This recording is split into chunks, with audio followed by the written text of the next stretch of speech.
warahmatullahi wabarakatuh. Perkenalkan, nama saya Damara Mumpasumu. Saya dari Fakultas Agama Islam, Prodi Pendidikan Agama Islam, kelas reguler A2, Universitas Islam 45 Bekasi. Di video kali ini saya akan menyampaikan sedikit materi tentang metode pembelajaran bahasa Arab yang efektif untuk siswa di sekolah. Disimak videonya ya teman-teman. Oke, sebelum kita masuk kepada pokok pembahasan, kita harus tahu terlebih dahulu apa itu metode pembelajaran.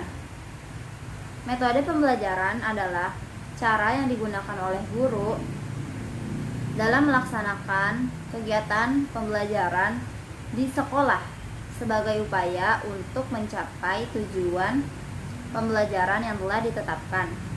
Metode pembelajaran digunakan untuk merealisasikan strategi yang telah ditetapkan dan cara yang tepat untuk merealisasikan strategi tersebut.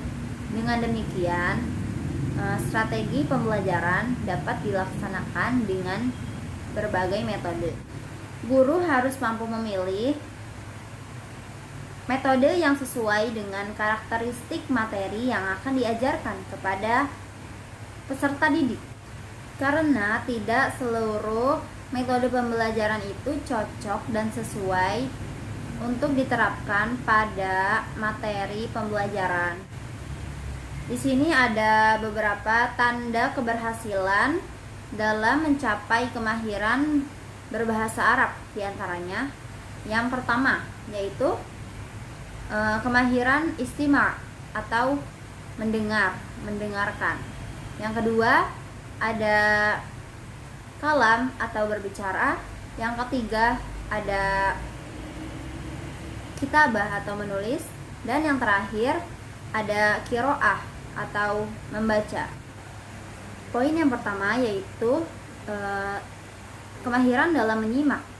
Nah, di skill menyimak ini kita bisa melakukan cara mendengarkan percakapan bahasa Arab atau langsung mendengarkan speaker dengan cara kita memahami maksud dan arti apa yang disampaikan tersebut.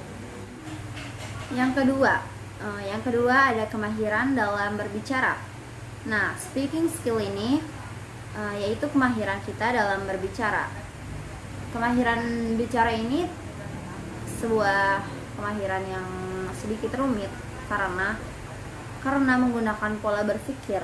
Nah, apabila kita hendak berbicara, maka kita harus berpikir terlebih dahulu, memikirkan apa pola bahasa yang akan kita ucapkan.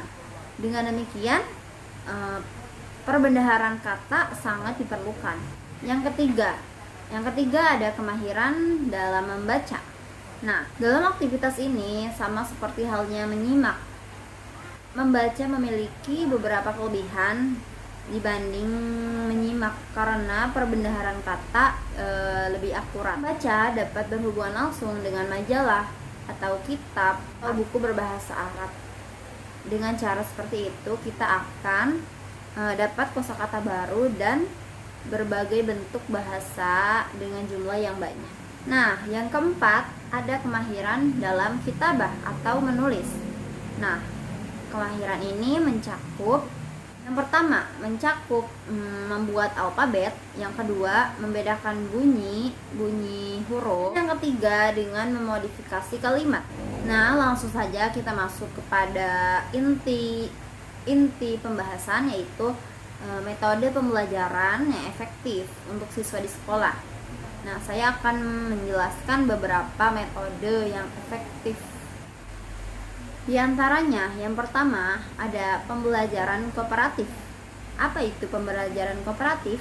Pembelajaran kooperatif yaitu pembelajaran yang dilakukan secara bersama-sama atau dengan bentuk kelompok. Nah, dengan pembelajaran ini siswa dapat bersosialisasi lebih jauh dengan teman-temannya, tidak hanya sendiri saja, dan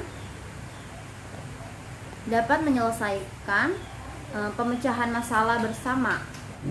Yang kedua di sini ada Safi. Nah, Safi ini sudah mencakup 4 hal. Tapi ini adalah kependekan dari S-nya adalah somatic, yang A-nya auditory, yang V-nya adalah visualization, dan I-nya adalah intellectually. Nah, kita masuk kepada arti kata somatic ya. Somatic adalah suatu gerakan tubuh dalam proses pembelajaran. Yang kedua yaitu auditory. Auditory yaitu kemampuan mendengarkan, menyimak, berbicara, berargumentasi atau menanggapi. Nah, yang ketiga di sini ada visualization. Visualization itu adalah hal yang berhubungan dengan indera penglihatan. Nah, jadi di sini kita bagaimana kita membaca atau kita melihat suatu analisis atau yang sejenisnya. Dan yang keempat ada intellectually. Intellectually yaitu metode yang mengharuskan kita itu untuk berpikir dan berpikir. Nah, belajar haruslah dengan konsentrasi pikiran, bisa dilakukan dengan banyak berlatih, menyelidiki, mengidentifikasi, ada juga memecahkan masalah atau mengkonstruksi, dan yang terakhir yaitu menerapkan.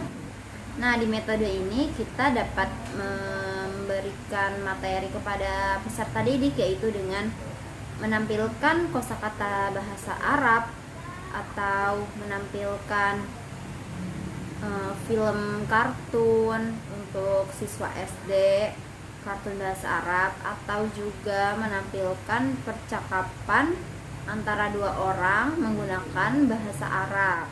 Kita juga bisa menyuruh peserta didik untuk mempraktekkan bagaimana cara percakapan menggunakan bahasa Arab antara dua orang. Nah, kita dapat memberikan tugas kepada mereka untuk melakukan percakapan dua orang di depan kelas. Metode yang ketiga yaitu ada metode konvensional atau tradisional. Nah, metode ini lebih sering dipakai karena metode ini memposisikan guru sebagai center atau pusat pengetahuan, di mana seorang guru mentransfer pengetahuan kepada peserta didik, sedangkan peserta didik mendengarkan apa yang disampaikan oleh guru tersebut. Nah, yang keempat ada metode pembelajaran kontekstual. Nah, apa itu yang dimaksud pembelajaran kontekstual? Nah, pembelajaran kontekstual di sini adalah pembelajaran yang dimulai dengan tanya jawab lisan. Nah, mencakup tanya jawab yang ramah, terbuka, dan juga negosiasi yang terkait dengan dunia nyata siswa, atau bisa disebut daily life modeling. Prinsip pembelajaran sistem kontekstual ini yaitu siswa mengalami dan melakukan aktivitas tersebut, tidak hanya menonton dan mencatat, serta pengembangan sosialisasi siswa. Seorang pendidik memiliki peran yang sangat besar dalam memilih metode yang efektif, karena pemberian metode yang efektif kepada peserta didik akan mencapai pembelajaran yang maksimal dalam konotasi nilai akademik peserta didik. Sekian metode yang dapat saya sampaikan.